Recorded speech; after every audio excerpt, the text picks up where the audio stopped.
Some days are clearly better than others. I'm pretty sure you know how to handle yourself when things are going well, but how about when they're not going so well? It's a blind spot for many. Let's have ourselves a pocket sized pep talk and talk about how you talk to you. A Pocket Sized Pep Talk, the podcast that can help energize your business and your life with a quick, inspiring message. Now, here's your host, Rob Jollis. Take a moment and think about the last time someone you knew well mustered up the courage to ask you for help. No doubt, you displayed kindness and probably empathy as well. As a matter of fact, my guess is that these behaviors came naturally to you because you sense that person's vulnerability. That's how good people treat others they care about. And I'm going to make the assumption that you're a good person. So let's stay with that assumption and go just a little bit deeper. Another trait often found in good people is an inherent generosity to others. Now, even if these people don't know those who are reaching out for help, it's not uncommon for these people to be generous with their time, their words, and even their feelings. Generosity manifests itself as thoughtfulness that good people tend to extend to everyone they know. Well, not exactly everyone they know. There's a wonderful scene in one of my all-time favorite movies, Defending Your Life, a 1991 American romantic comedy fantasy film that illustrates this exact point. The film is about a man who finds himself on trial in the afterlife.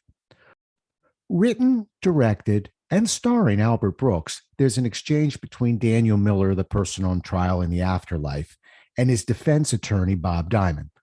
This attorney asks him about his acts of generosity in his former life. After listing various examples of generosity, he nervously asks his attorney if he's done enough for others. Without missing a beat, the attorney tells him this: Bob Diamond, there's one person you were really cheap with, over and over again. I wish you'd been more generous with him.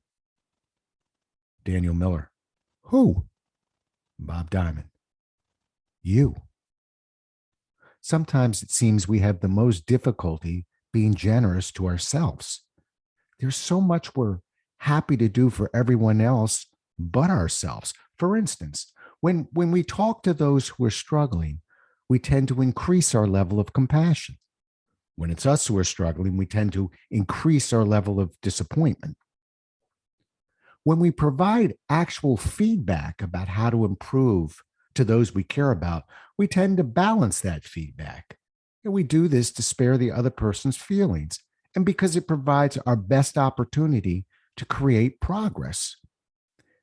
But when it's us who need feedback, we tend to heap on the negatives, provide little to no positives, and crush what spirit we have. When others make mistakes, we tend to display empathy and provide a lending hand. When it's us who makes these mistakes, we tend to look at ourselves with disdain and disappointment. This isn't the first time I've written a piece that involves how tough we are on ourselves. Perhaps one of the reasons I'm, fascinated with this topic is because, like many, I fall into the same trap. But by golly, you and I need to stop it. We deserve the same level of kindness, generosity, compassion, balance, and empathy we provide others, particularly when things aren't going as well as we'd like. It's the least we can do. So here goes. Well said, Rob. Thanks so much for listening. If you enjoyed today's show, please rate and recommend it on iTunes, Outcast, or wherever you get your podcasts. You can also get more information on this show and Rob at jollis.com.